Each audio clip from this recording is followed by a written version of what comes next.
দিয়ে নিয়েছি, আর কিন্তু এখানে ফাটানোর কোনো প্রয়োজন নেই। বেশ কিছুক্ষণ আমি একটু ঠান্ডা করে নিয়েছি।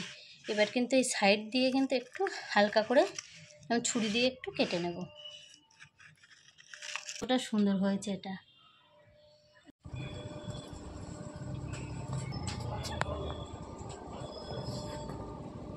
নমস্কার বন্ধুরা, মালতীর মিনি কিচেনে অনেক অনেক স্বাগতম। অন্যদিনের মতন আজও চলে এসেছি আপনাদের কাছে নতুন একটা রেসিপি নিয়ে।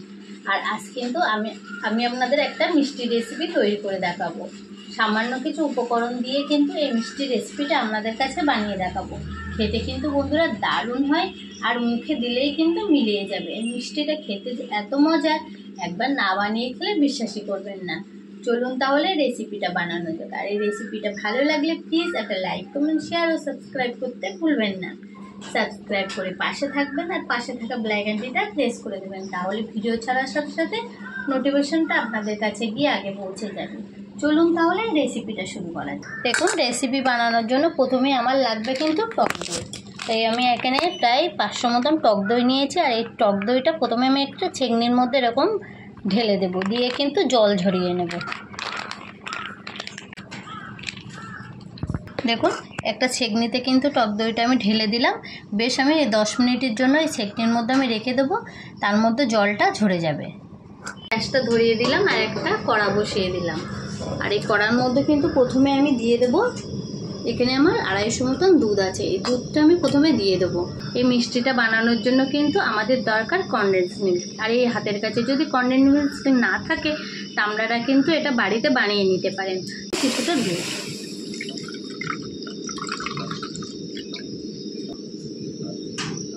দুধটা কিন্তু হালকা গরম হলে দিয়ে দেবো এখানে কিছুটা, দিয়ে কিন্তু বেশ ভালো করে নাড়াচাড়া করে এটা বেশ মিশিয়ে নিতে হবে।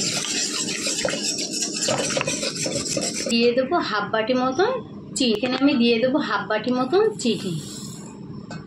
চিনিটা দিয়ে কিন্তু ভালো করে একটু নাড়াচাড়া করে গলিয়ে নিতে হবে, আর বেশ কিছুক্ষণ ধরে কিন্তু জাল করে নিতে হবে।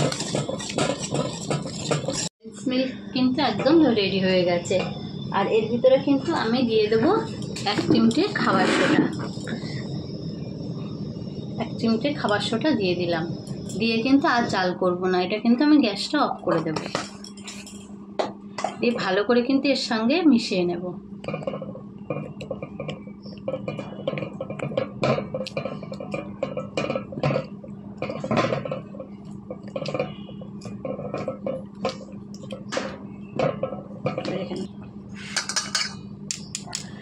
দেখুন, টক দইতে কিন্তু একদম জল ঝরে গেছে, আর বেশ কতটা জল বেরিয়েছে একবার। এই জলটা কিন্তু আপনারা পরে কিন্তু অনেক কাজে ব্যবহার করতে পারবেন। তা জলটা কিন্তু আমার এখন কোনো কাজে লাগবে না, আমি এটা সাইড করে রেখে দেবো। টক দইটা কিন্তু আমি এর ভিতরে ঢেলে নেব।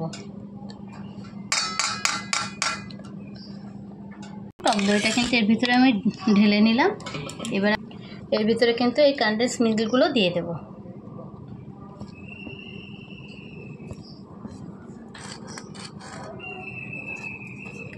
ভালো করে কিন্তু এই টক দইয়ের সাথে এটা ভালো করে একটু মিশিয়ে নিতে হবে, আর ভালো করে দেখুন এটাকে ফ্যাটিয়ে নিতে হবে।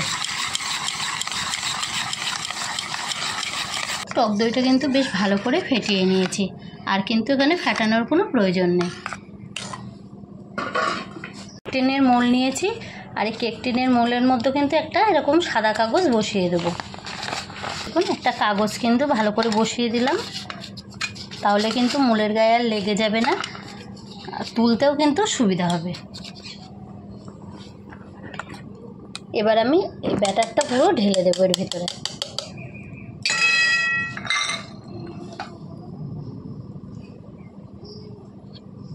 বসিয়ে দিয়েছি, আর একটা কড়াই বসিয়ে দিয়েছি, আর এই কড়াইয়ের মধ্যে দিয়ে দিয়েছি বেশ কিছুটা জল। আর এই জলের মধ্যে কিন্তু আমি একটা স্ট্যান্ড বসিয়ে দেবো। একটা স্ট্যান্ড বসিয়ে দিলাম। দেখুন, এই পাত্রটা এর ওপরে এবার বসিয়ে দিলাম, আর এর ওপরে কিন্তু আমি এরকম একটা থালা প্লেট দিয়ে একটু চাপা দিয়ে দেবো। দিয়ে কিন্তু তার উপরে আমি আবার একটা ঢাকনা দিয়ে ঢেকে দেবো। এটা কিন্তু জলের ভাপেই হবে। 25 মিনিটের জন্য আমি এরকম করে বসিয়ে দিলাম। ফিরে আসছি 25 মিনিট পর।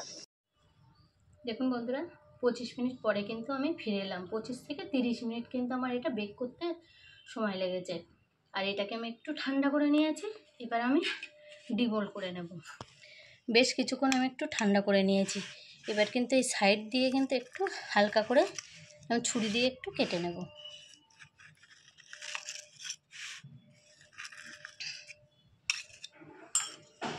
একটা প্লেটের মধ্যে কিন্তু এটা উল্টে নেব। আর দেখুন এটা কিন্তু একদম জমে গেছে।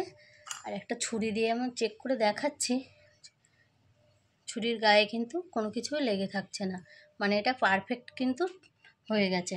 আর এটাকে এবার প্লেটের ওপরে উল্টে নেব।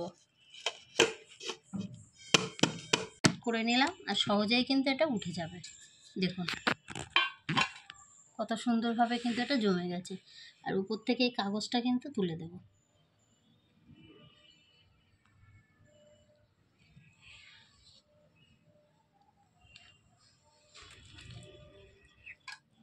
দেখুন কত সুন্দরভাবে কিন্তু এটা জমে গেছে। আর উপর থেকে একটু কিছু ড্রাই ফ্রুট ছড়িয়ে দেব।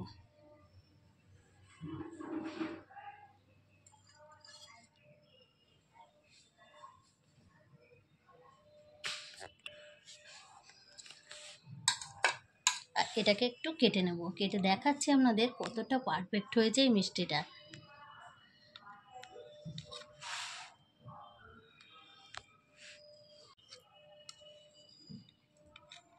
দেখুন দেখুন বন্ধুরা কতটা সুন্দর হয়েছে এটা। ছবি তুলে দেখুন একবার মিষ্টিটা কতটা সুন্দর হয়েছে। তাই এরকম টক দই দিয়েও যে এরকম ধরনের একটা মিষ্টি তৈরি করা যায়, সেটাকে না দেখলে বিশ্বাস করবেন না। তা বাড়িতে কিন্তু আপনারা এরকমভাবে টক দই দিয়ে একটা মিষ্টি তৈরি করে নিতে পারেন। আর এটা সুগার ফ্রিভাবেও কিন্তু করতে পারেন। যারা মিষ্টি খেতে পছন্দ করেন না তারা কিন্তু এরকমভাবে করে বানিয়ে নিতে পারেন। ভাইফোঁটা উপলক্ষে কিন্তু এরকমভাবে মিষ্টি আপনারা বাড়িতে বানিয়ে নিতে পারেন। তা আমি একটু কেটে খেয়ে দেখবো এটা খেতে কেমন হয়েছে।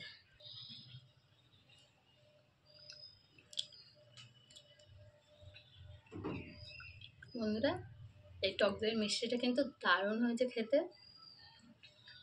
আজকের রেসিপি এই পর্যন্ত নিয়ে আসি একটা পরের রেসিপি। ততক্ষণ সবাই সুস্থ থাকবেন, ভালো থাকবেন। টাটা।